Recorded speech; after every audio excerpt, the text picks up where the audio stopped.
Hey there! So if you are tuning in, but you are not one of Mr. Coffey's students, then you're welcome to hang out and pay attention, but I am filming this actually to wrap up something I got to be part of.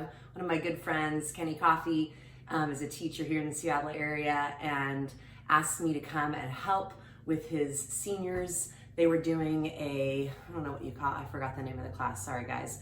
But basically, getting you ready to go out in the world, be graduated, and have some basic life skills. Maybe it was called life skills class. Sorry. But anyways, so I was helping do the cooking segment. And before all of this virus stuff hit, that was part of what I was working on, with my free time and helping out these seniors and teaching them a few really basic things. So that's what this video is purposed. So guys, if you're watching, you can skip ahead. I'll put a little thing at the bottom, but I wanted to give a little backstory of what I was doing.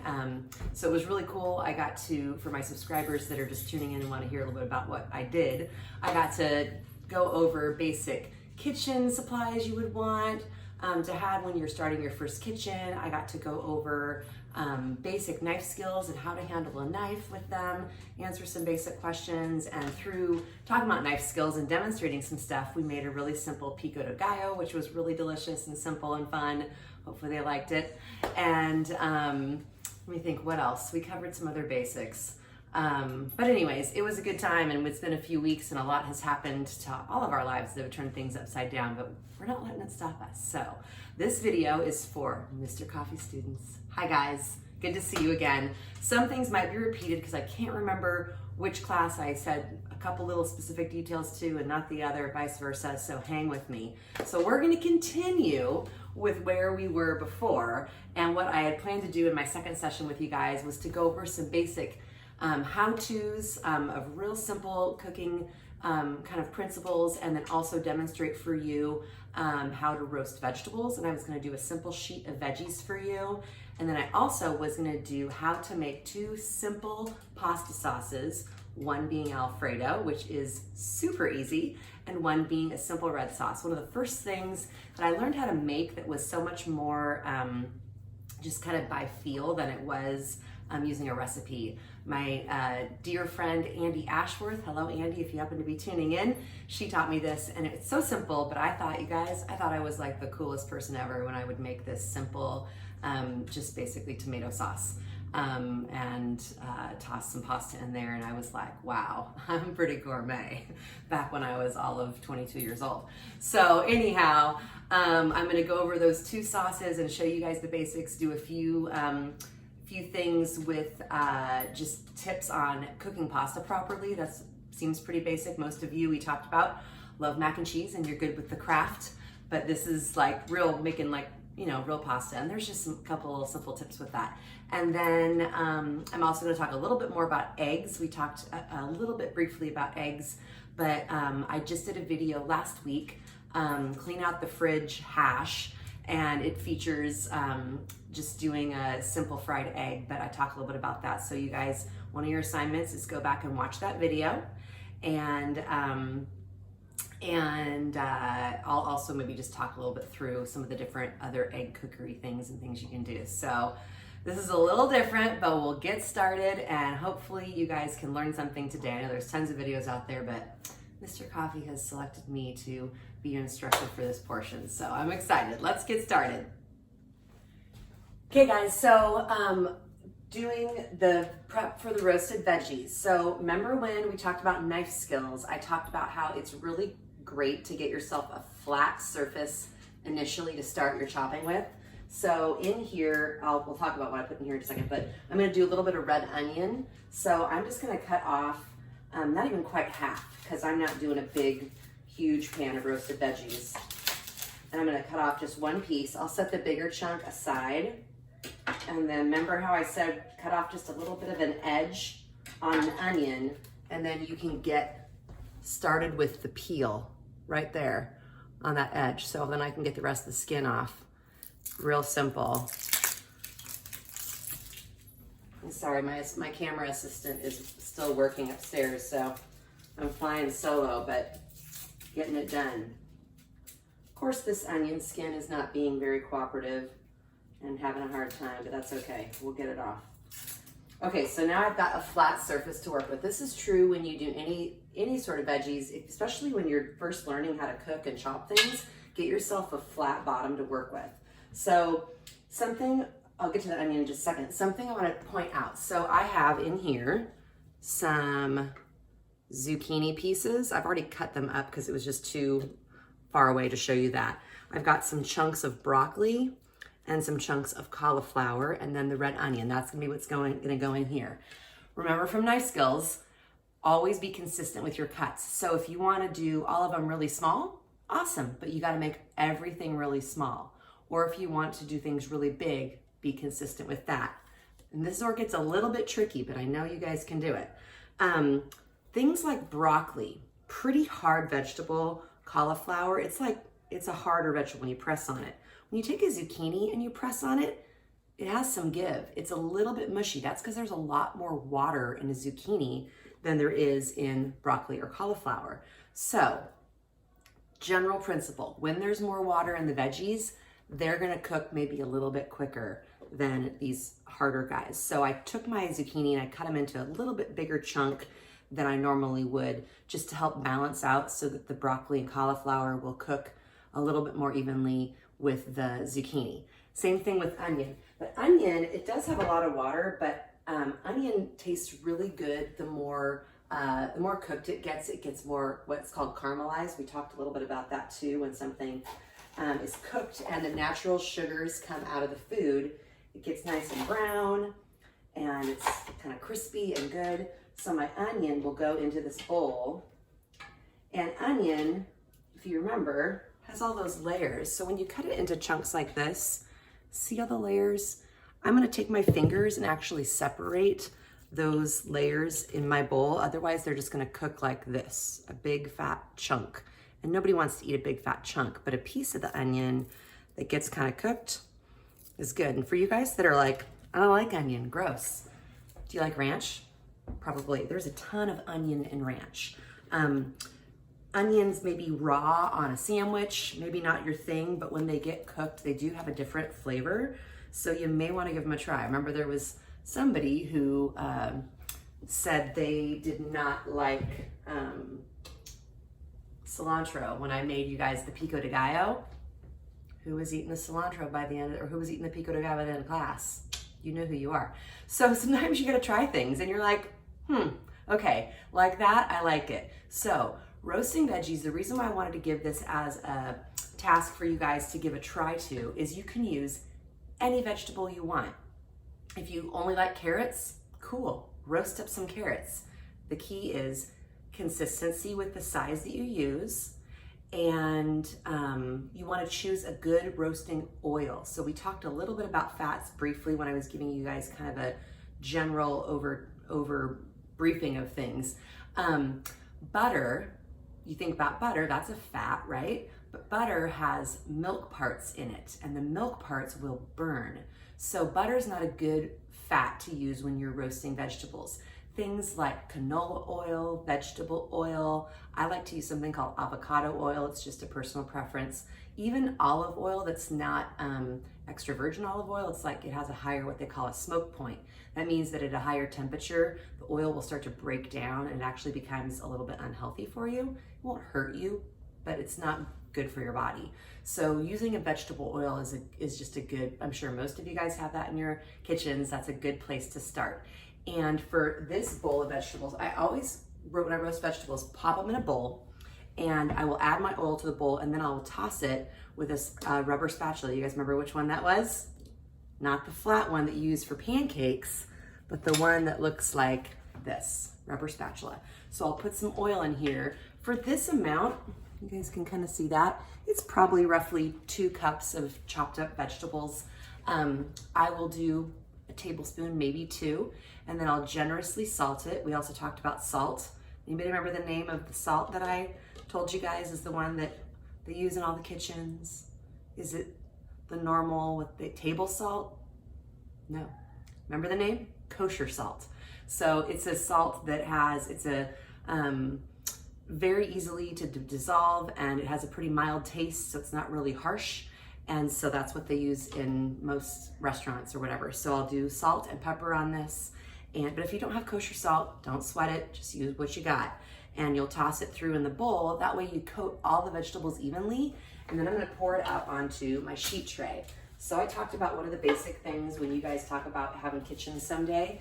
This is a sheet tray. So looks like a cookie sheet, but see how it has a lip on the edge? I didn't have one to show you guys the day we were in class together, but that's what I'm talking about. Also, this right here is called parchment paper. It's not necessary, you don't need to have it. I just like to work with it. Makes the cleanup easier for me, and it helps promote just kind of even browning and things don't stick. So that's why I use that, but you don't need to have this. Again, just throw it on a sheet tray. Now, if all you had was a cookie sheet at home with no rim, it's okay. You just wanna be a little more careful when you pull your tray in and out of the oven so you wouldn't have veggies fall out everywhere. But roasting veggies, give it a try. With whatever veggies you like. And you can also add things like herbs. So if you love basil or Italian flavorings or seasonings, throw some of those on there. If you love rosemary, I mean, these are getting maybe fancy for some of you guys, but you might have different flavors that you like besides just salt and pepper, but that's a great place to start. And if you recall, I talked about roasting versus baking. And if you remember, roasting is typically 400 degrees or above. So I like to do my roasted veggies at 425. It gets a nice kind of brown, sorry, I got something in my eye, a nice little kind of brown, browning effect on the outside of the veggies. And that to me takes veggies where you're like, I don't know, broccoli. You're like, ooh, crispy broccoli. That's pretty good. Garlic is also a favorite for a lot of people. A little bit of garlic on there. You can do garlic powder or granulated garlic that's just in a shaker in your spice drawer, or you could do a little bit of fresh garlic. Gotta be a little bit careful with the fresh because it'll burn. So sometimes you can actually do whole cloves of garlic and then they get kind of soft and you kind of mix them in with the veggies at the end, but that gets a little complicated. Let's keep it simple for now. So I will show you what my veggies look like in just a sec when I get them on the tray. All right, so I added my 2 tablespoons of oil to the veggies, and I would guesstimate that I did about half teaspoon to a teaspoon of salt on these, and probably 3 or 4 cranks from my pepper grinder, which I would guess would be half teaspoon pepper. And you could do some garlic if you wanted, like I said, or some dried herbs. And now these guys I will pour out onto my sheet tray. And really helpful if you can spread your vegetables out. You don't want to crowd the pan. When they're spread out, they roast a lot more evenly and a lot better. So kind of spread them out amongst the pan.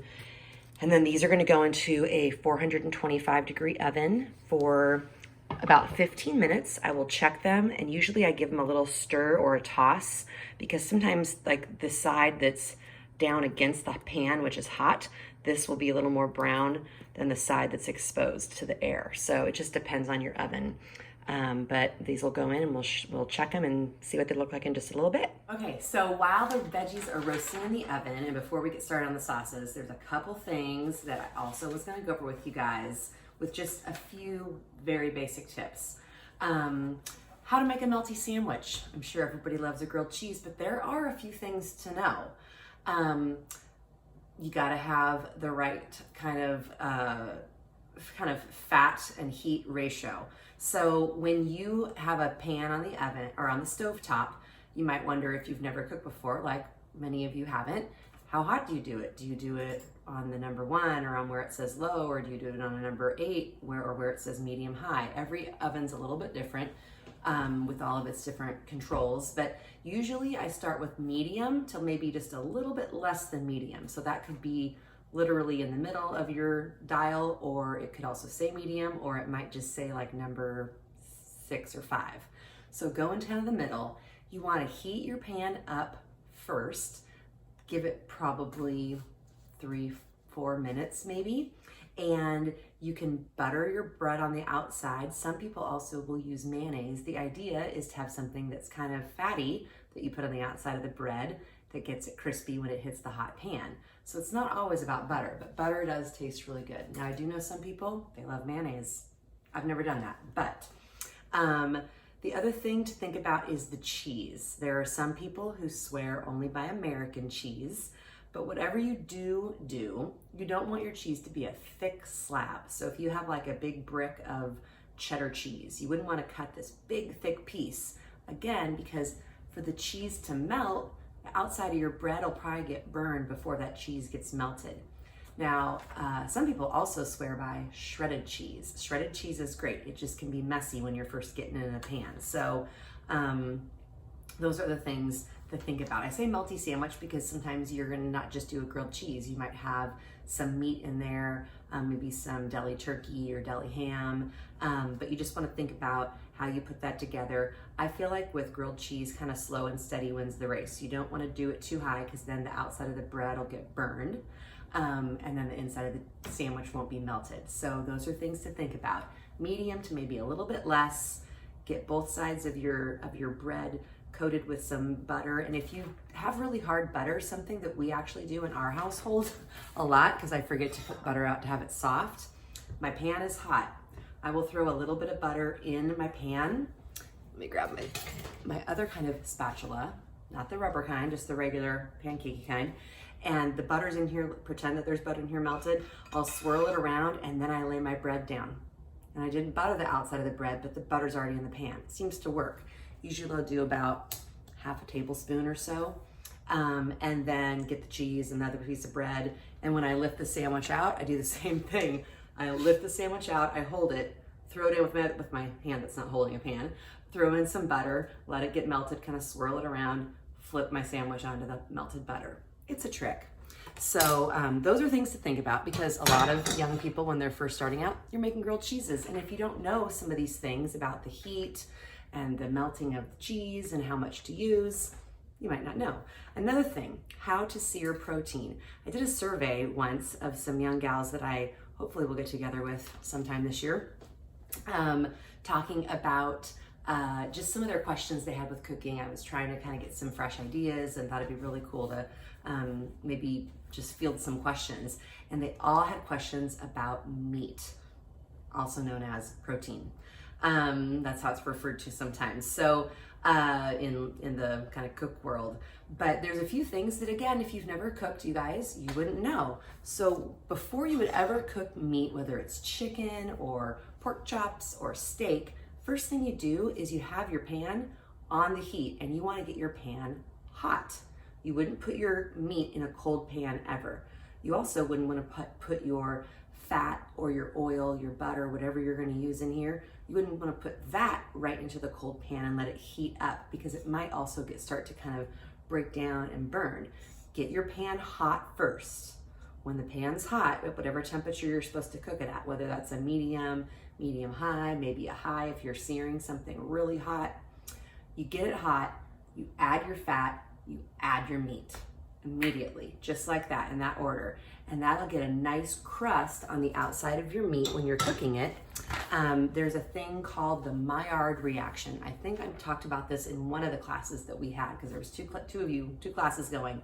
But the Maillard reaction, Maillard is some French dude, and he came up with the name of this thing, of what happens. But essentially it's when the natural sugars that are inside the food start to release and they create a crust and they create kind of a browning effect, and it's really makes things taste good. So when you are cooking meat, heat that pan. Once it's hot, add the fat, let that melt in for maybe 20 seconds, if that, and then add your meat. And then don't move your meat. Let your meat just sit there. Don't shake your pan. Don't check it every 20 seconds.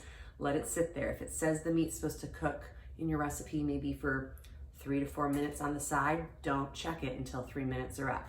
So use timers. I use timers still all the time. You don't always have it all memorized up here.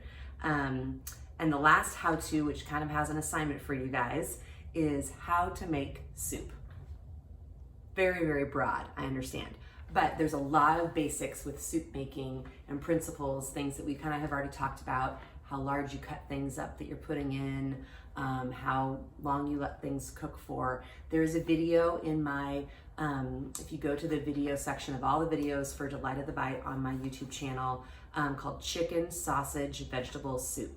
Now you may be like, that doesn't sound good to me, but still, I want you guys to watch the video, and in that video, you're gonna get some really basic soup making just tips and basics for how large you cut things, how long you let it go, building layers of flavor. It's really, really good, and there's a lot of good tips in there, even if you're not into chicken, sausage, vegetable soup. You can do regular sausage. It's just what the recipe was. But that's for, you know, that type of a soup. There's a lot of smooth soups, there's lots of different kinds, but good information for you there. And soup, like I talked about when I had class with you all, is really, really good because it's cheap.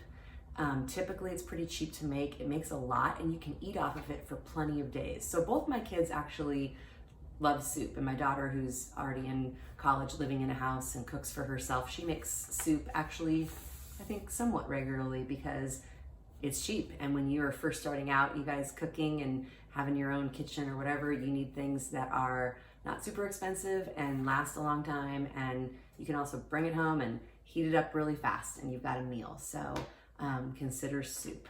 That is to wrap my how-tos. It's almost time for me to show you the roasted vegetables, then we're gonna move on to making the sauces. All right, see you in a sec.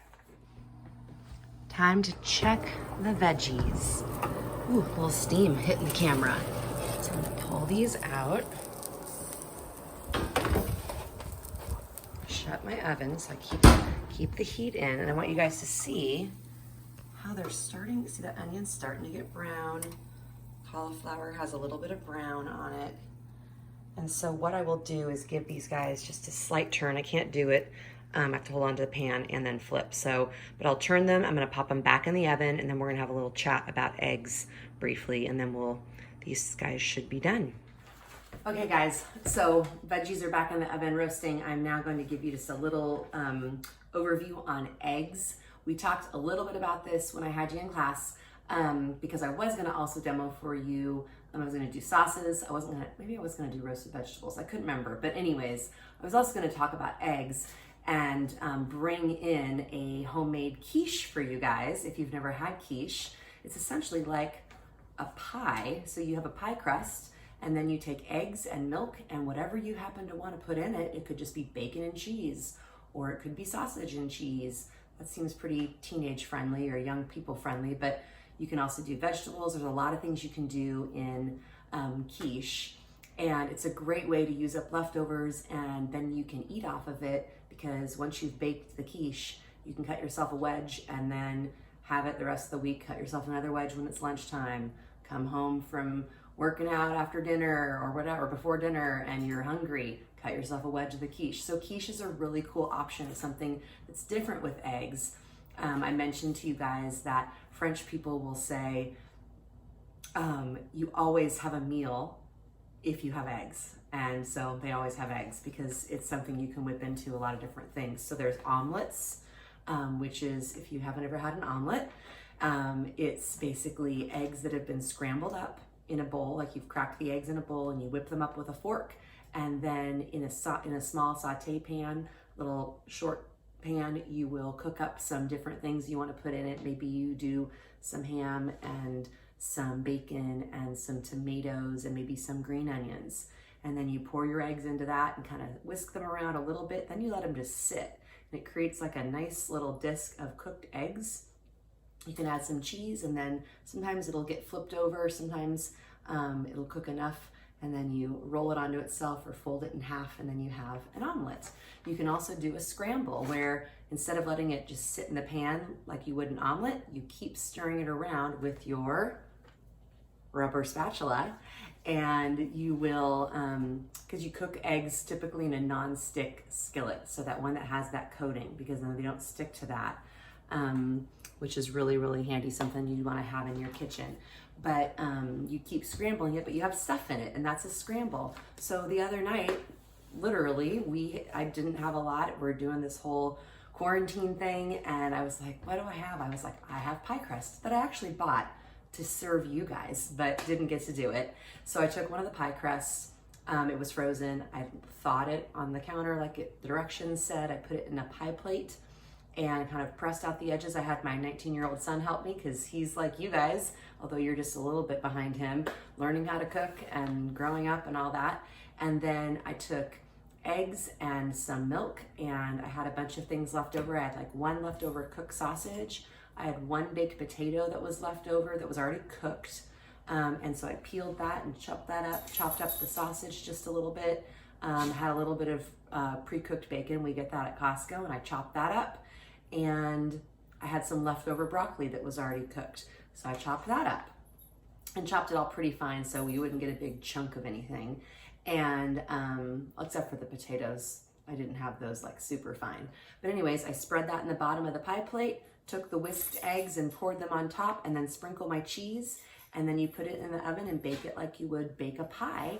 And it comes out and it's super good, and you can serve it with salad or have it plain or maybe some fruit.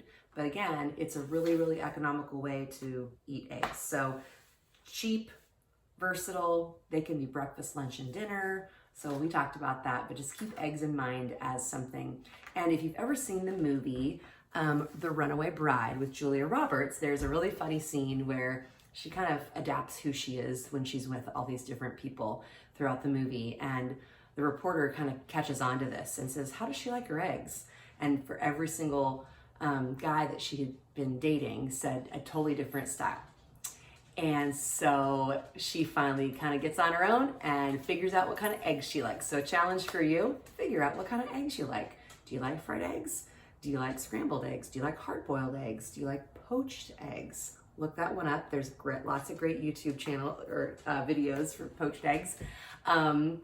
And figure out what you like. So there's a lot of different ways, but eggs are really, really inexpensive and a really good source of protein, and they got good stuff in them for you. So that'll be one of your good go-tos as you guys get out there on your own in next year or in the years to come. All right. Okay, veggies are coming out. I finally got my awesome filmmaker helper. I want you to come zoom in and get a close-up of these. So while some of these little onions might look burned, you guys, that browning is what is all the yummy flavor. And the broccoli, right here, it's almost like they become sort of like a crispy chip. So even if veggies are not your favorite, you may really like roasted veggies. And I feel like just learning kind of the basics of roasting something, taking something, coating it with a little bit of fat, seasoning it, putting it in a really hot oven is a great principle, and something that then won't be intimidating to you as you guys are learning to cook. So these guys obviously need to cool before I can eat them, but I think roasted veggies are really, really good. Obviously fresh and hot, but they're also great cold. And remember, we just talked about eggs. Roasted veggies would be great things to put into scramble or to an omelet or to a quiche, like we were talking about. So anyways, these will get set aside and we will get set up for the next part. I'm doing 2 sauces at the same time. I will talk about them. And then cooking pasta, and I want to talk to you guys about some basics of cooking pasta. All right, see you in a sec. Okay, so we're moving on to the 2 sauces I talked to you guys about. One is a really simple tomato sauce that you can use with pasta. You can also toss those roasted vegetables in there and do like a veggie thing if you're like vegetarian, and add some pasta too, but really, really simple, and an alfredo sauce. So I'm starting off with, I just saw hair on my sleeve. This is home cooking, so getting rid of that.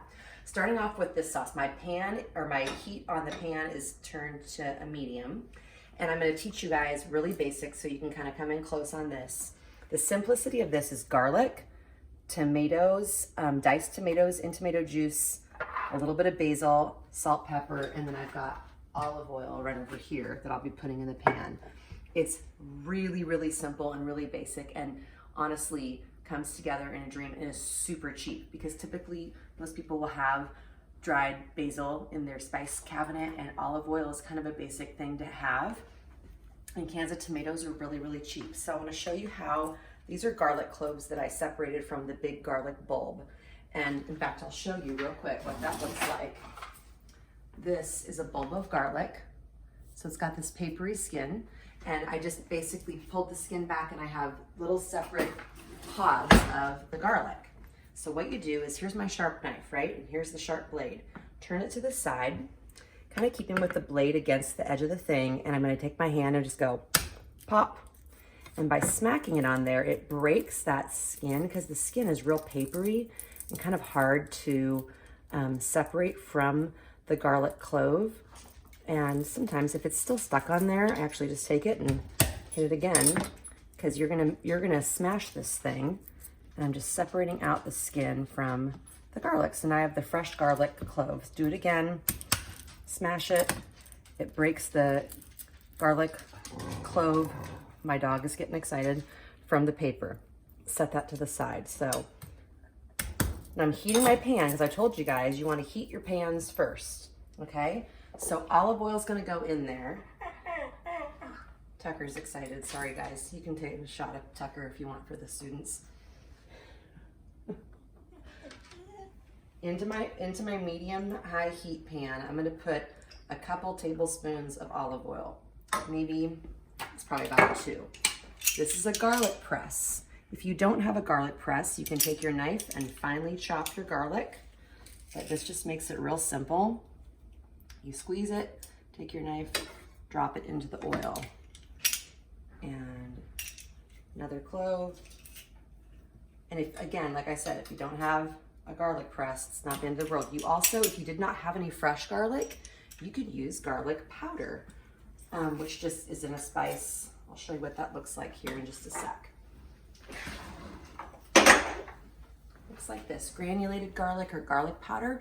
You could heat your pan, drop your oil, shake this into it, and you'll get a similar effect. But if you do have fresh garlic, that's awesome. So this is gonna cook in the oil, but only for a little bit. Garlic can burn super easily in oil. So and immediately you're gonna smell the fragrance. This is when I'm also gonna put some of my dried herbs in here. The oil and the herbs, I'm actually gonna open it up. Oil and the herbs together, it kind of brings out the flavor. I'm putting in about, let's say, a teaspoon of basil. And immediately it's gonna smell real good in your kitchen. So I'm stirring this around. You do not wanna burn that garlic. The way that you'll stop the garlic from burning is you're gonna add your tomatoes. So this brand of tomatoes I've not worked with before. It's pretty liquidy. So I'm gonna come over here. You're gonna see my son because he's in the kitchen waiting to have a snack. I'm gonna drain a little bit of that liquid off. Just a little bit. There's plenty of liquid still in here. Now these tomatoes, you guys, just get dropped in the pan. This is a bigger amount of tomatoes than I want to use, so I'm not going to use all of them. It's probably about 1 can of tomatoes, smaller can. I just had to go with what was available during this quarantine time at the store. They didn't have the small cans, they just had the bigger ones. So the smaller can is typically about 14 to 15 ounces. It looks like standard can of like black beans, or, you know, it's just that standard size you'd recognize that most everything seems to come in. So that's it. It's gonna sit here and just bubble. So this is the fancy sauce I told you guys about that I first learned when I was just married, and it's just gonna sit. The key with this is you wanna let it hang out for a little while in your pan. It's gonna bubble and it's gonna cook down and get softer and develop the flavor as it cooks down. It gets a little bit thicker and it makes a great simple pasta sauce. Okay, on to the Alfredo. So 1 stick of butter, which is a 1/2 cup. If you didn't know that, probably shouldn't use my bare hands. Now my hands are greasy, but we'll work with it. My pan's already hot, so that butter's starting to melt. This is heavy whipping cream. It's 1 pint. This is a standard size that whipping cream comes in. And I've let it kind of hang out on my counter to come to room temperature. This is the basics of Alfredo sauce. So this is gonna hang out and melt and kind of cook down in what's called reduce. I think that might have been one of the cooking terms I told you guys about. Reducing is when you take something that's liquid and you let it cook down so that some of the liquid within this will steam off and evaporate, and it creates a more dense and thicker, more concentrated sauce. So as this butter melts in here with that heavy cream, it's going to cook down and reduce. And once it reduces, I'm gonna simply add, I already have it measured out, some Parmesan cheese. I'll have all the recipes and things, I'll give them all to Mr. Coffey so you guys can try these things and have the exact measurements if you want. And then a little bit of nutmeg. Nutmeg is a spice that is often in Alfredo. You wouldn't really know it's there. It's typically like a warm spice that you associate with coffee cakes and that kind of a thing. But just a little dash of it in here. It's really, really good. So this will come up to what's called a simmer. Remember that term, simmer? It's like not a boil, but it's not just warming. So you want to have there be a little bubble. So let this go. It's going to come up to a simmer in a little bit. I want you to zoom in down here on my tomato sauce. See how this is bubbling? And this is what you want. It's bubbling on the sides. I've got it on a little bit less than medium heat, and it's just bubbling, and it's cooking down and cooking away and developing the flavor. So as these tomatoes cook, their natural sweetness will start to come out. They'll get good flavor. I will add salt and pepper, but I like to wait till things have started to concentrate in flavors before I start adding that salt and pepper. Same thing with the Alfredo. Pasta, we're gonna talk about that for a second. Now I have a smaller pot back here going because I just didn't have room on my stove for my bigger pasta pot or bigger soup pot that I would cook pasta in. But lid is on, heat is on high to bring it to a boil. And in here, until the water is boiling, you want to leave it alone. I think we talked about this, but maybe not. It might have been something I was planning to talk to you about in the second session, which is now on video. But when you cook pasta, it's super important to add salt to your pasta water. When I was in culinary school, I said to my chef instructor, I was like, how much salt? And he said, until it tastes like the ocean. And I was like, really? That's really salty. And he goes, exactly. It's your opportunity to flavor your pasta. In this case, I am making casarecce. I don't know how you pronounce that, but this is what I happen to have on hand, again, using what you got. Typically with Alfredo, you associate with fettuccine. It's a long, flat noodle, but you can do any kind of noodle you want. Often you pick your noodle based on what will hold the sauce the right way or coat the sauce. So this one has a little bit of a groove. I think it's gonna work great for both of these, but really you can do whatever kind of sauce you want. Heavier sauces, like an Alfredo, tend to have a thicker noodle because it helps kind of like, it has a better noodle to sauce ratio because the Alfredo is pretty hearty and rich. With a light thing like a tomato sauce, you could do like that really skinny spaghetti. It's called angel hair pasta. That's often done with like a fresh tomato sauce. So these guys will both just sit here and simmer. Water's gonna come up to a boil. Once it's boiling, then I will add my salt. You don't want to add your salt until it's boiling because the salt will just sit on the bottom of the pan and it can create a little bit of a marking on the bottom of the pan. Actually, it has a reaction. So you want to wait till that water is really churning and moving till you add a nice big palmful of salt. I usually do about a tablespoon of salt. So I'll show you what that looks like in just a minute. Okay guys, I want you to come in real quick and check this Alfredo out.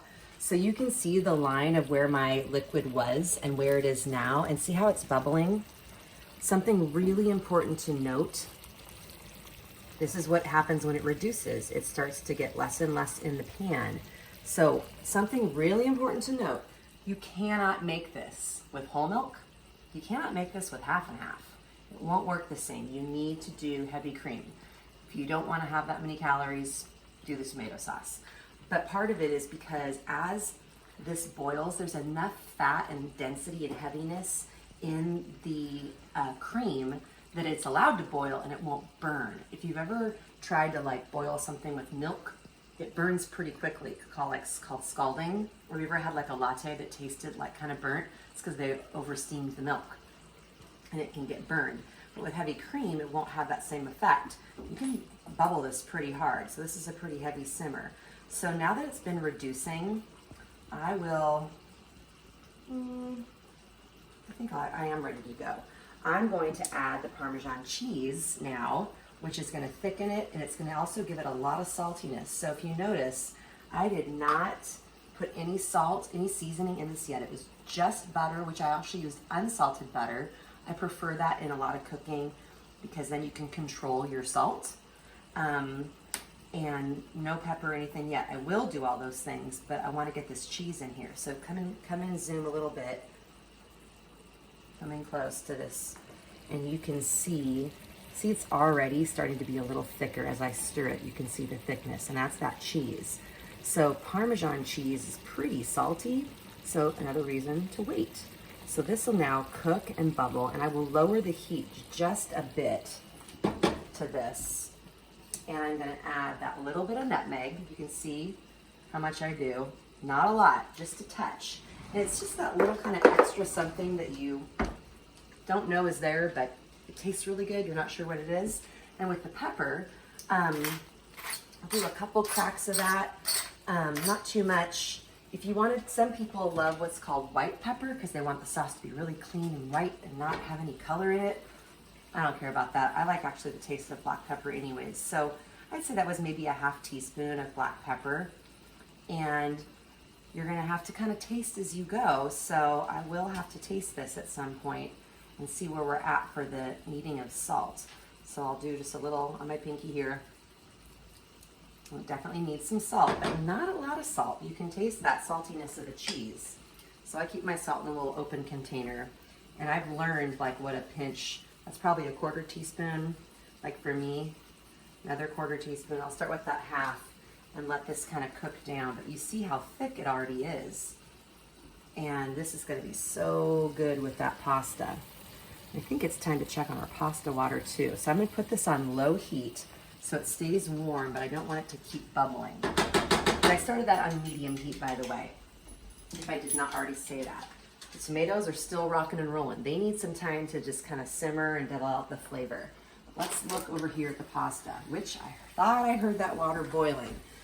Okay, so with this, I'm gonna do, like I said, it's hot over that. Big palm full of salt, probably a little more than a tablespoon. That flavors that water. And ideally, I would normally use a bigger pot for cooking my pasta. I just didn't have the space on here since I'm doing multiple sauces. In goes my pasta. You want to give it immediately a stir.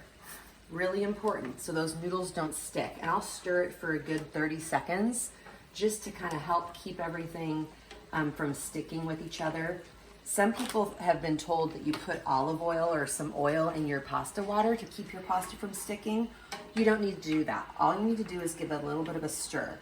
When you do that, it actually coats each noodle with a little bit of oil, and then that keeps your noodles being a little bit slick, and the noodles then won't have the pasta stick to it. So really important that you don't do any oil in that water. Just let it be the water and some salt and give it a good stir. And now you can let it cook according to the package. So in this case, I think it's probably 11 minutes or so. Oh, it says, I can't find the instructions, but I'll find that and we'll set the timer and I'll see you in a sec. One little extra tip I wanted to give you guys. When you're cooking tomatoes, tomatoes can be a little bit acidic. They are sweet, but they can also be a little acidic. A quick little extra hint is just to take a pinch of sugar and just sprinkle that in there. It won't really make your tomatoes sweet like if you were eating like a dessert by any means, but it just kind of helps balance that acidity that's in there. So if you kind of come in, you will see that a lot of the liquid has cooked off with these guys. I'm gonna lower it just a touch. And at this point, I'm also gonna hit it with salt and pepper. It's got that yummy basil in there. I would say about a teaspoon of salt because these were not salted tomatoes. And then probably a half teaspoon of pepper, black pepper. And let that go for a little bit longer. My pasta's going. Everything's gonna come together about the same time. That's one of the challenges. I would say the tomato sauce takes about 15 to 20 minutes. The Alfredo, probably 10 to 15 minutes. Maybe closer to 15. And the pasta is cooking for about 11 minutes. So that helps you kind of judge your timing. You want to start the thing that takes the longest first, then you want to start the thing that takes a little bit less time so everything gets done at the same time. Same principle if you wanted those roasted vegetables on the side of this. Those took about 30 minutes. So if you want to eat at 6, start your veggies at 5:30, start your sauce at 5:40, start your pasta at 5:50. Everything will be done about the same time. Those are some of the things you got to think about. Okay, see you in a little bit. Okay, my timer just went off on the pasta, so I'm giving that a quick stir. Little pro tip. When you're making something, like any sort of pasta that has a sauce, get a little bit of pasta water Maybe a little bit more. Probably not though. Probably not necessary with no pasta in it. So I just kind of set that in there, set that to the side. Look how cloudy, actually, look how cloudy that water is. That's because of all the starch in the pasta. Starch is a natural thickener. So if you toss your pasta with your sauce and it seems a little dry, you add that, it's like magic. It smooths it all out, brings it all together, gives it that extra little something. So I'm gonna turn this off. I'm gonna I want you to follow me over here because I wanna show you. See how my sink's all clean except for my colander? That's because while this was all cooking, I did my dishes. So one of my tips I was gonna leave you guys with today is clean as you go. It's one of the best things you can learn for real as a cook, because what's frustrating is all the dishes, but if you just do them as you're working, then it's not that bad. So pasta's here. Now because I'm doing 2 sauces, I'm gonna do 2 different methods of showing you what to do with that sauce. I'm gonna pour some of the noodles on here, and I'll come back to that in a second. I'll hold this so I don't drip all over my floor. Now, pasta straight into the Alfredo. So this was a pound of pasta, which is a pretty standard size that pasta will come in. And I'm going to this is still on low, I'm just gonna kind of gently fold. When I say fold, it means you kind of scoop under and then twist it over. That's what a fold means. So I'm gonna fold this sauce around my pasta. You could also say stir, but you wanna be gentle with it so you don't splatter sauce everywhere. By doing this, you guys, you're really kind of marrying the sauce and the pasta together and getting them really coated and stuck together. Now, if you had put some oil, I might have screwed up my words earlier, but if you'd put some oil in your cooking water, these pasta noodles would be all coated with a little bit of oil, and then the sauce wouldn't stick to them. So I'm gonna let this sit here for just a sec, and we're gonna come over to this guy. It's kind of messy here, but hang with me. So pasta's sitting here. If I let this sit here too much longer, all the noodles are gonna stick together. At this point, the sauce, I've checked it, it's pretty good. You can also, another method is just taking the sauce that you've cooked for your pasta and pouring it straight over the top. Now this is a chunky tomato sauce, as you can see, and I would hit it, I don't have my Parmesan cheese out, but I would hit it with a little bit of Parmesan, and also, oh, here, let's come over here because it's a little more space. So also, I now will do a little bit of olive oil right over the top. Olive oil has great flavor, and I'm gonna grab this Parmesan cheese. Has a lot of flavor and just gives it that extra little something. And then Parmesan cheese, there's a lot of varieties. When you're first cooking, you don't have the money to spend on getting like the best kinds of things typically, but Parmesan Reggiano, if you ever wanted to splurge, that is like the real McCoy. It's the real Parmesan cheese made in Italy, and it has the best flavor, and a little goes a long way. There is a huge difference between this and Kraft cheese that comes in the green can. Completely different flavors, but if all you can do to start is the Kraft cheese in the can, no problem. But I do encourage you to work your way toward this. So now I'll top this with the cheese pretty generously. And if I had some fresh basil, I would definitely sprinkle some of that on here. Just don't have any, but how good does that look? You guys could totally do that. All right, Alfredo. I've let it kind of sit and hang out where the sauce can have a chance to kind of absorb with the pasta and just get real married. I think we're doing okay, but this is the point when, if it seemed a little dry, I would take a little bit of this. In fact, I'll do just a touch and you'll see. You think water and pasta sauce? That seems terrible. That water is salty and has a lot of starch and a lot of flavor, and it'll just kind of give that extra little sauciness to any pasta sauce. And this would work with a tomato as well, but it's really great when you're doing a cream-based sauce. Some of you may love like a garlic Alfredo, really easy. And when your sauce is simmering, you could do some garlic powder, or you could do some fresh minced garlic. So I'm gonna come over here and just, oh, my mouth is watering. I really encourage y'all to try making one of these while you're in quarantine. I know you can do it. So at this point, it's ready to go. A little extra cheese never hurts, so I'm gonna make it pretty. Put a little more cheese on here. My family has got dinner for days since there's not that many of us. Time for a test taste. That's the part that's the favorite. And if you guys were in class together, stupid coronavirus, we could all be tasting these together. So I'm really sorry. But now hopefully you're like a little irritated with me and motivated to then make these. And you can make them for your family. Your family would be so happy. Okay, so I'm gonna give this a little bit of a toss here. And this one is just really fresh and light. It's not meant to be very heavy. And if you don't love chunks of tomatoes, you could also puree this and throw it in your blender if you don't want the chunks. But the chunks they're really soft and tender.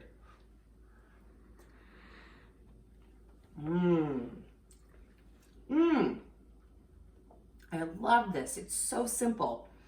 You can taste that garlic, you can taste the basil, the fresh tomato, and that little bit of sugar is really the thing that kind of helps take the tomatoes from being maybe a little bit tangy to being just kind of a nice sweetness. So these are super good, really simple. You can totally do this.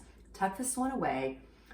When we're out of this virus situation and you're someday on your own, if you have a can of tomatoes and maybe a little bit of olive oil, you're in business. You probably have some dried spices and you could whip this up in no time and really, really inexpensive. And makes great leftovers. Alfredo. I mean, who doesn't love this? Unless you have a real big dairy problem, this is real good. Probably hot.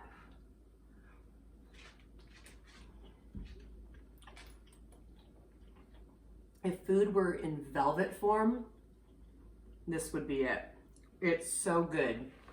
If you guys learn to do this, I'm telling you, you're not gonna wanna be making the Kraft mac and cheese.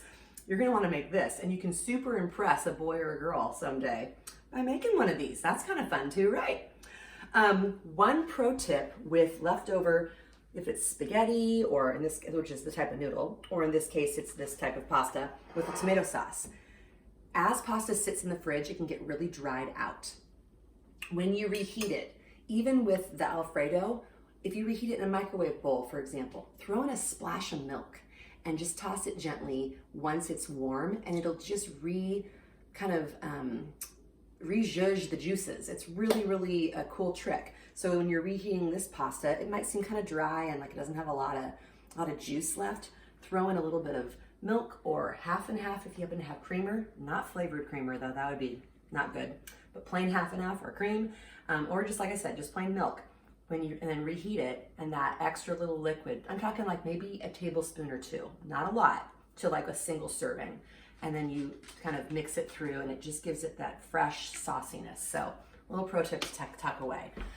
Thanks to my cameraman who's behind the scenes there, honey, thank you, my awesome husband. And I really hope that between the two sauces, the roasted veggies, some of the things we talked about with eggs, searing meat, melty sandwiches, any of those things hopefully will be good. If you've taken some notes, I will give some special notes to Mr. Coffey that he's going to pass along to you guys.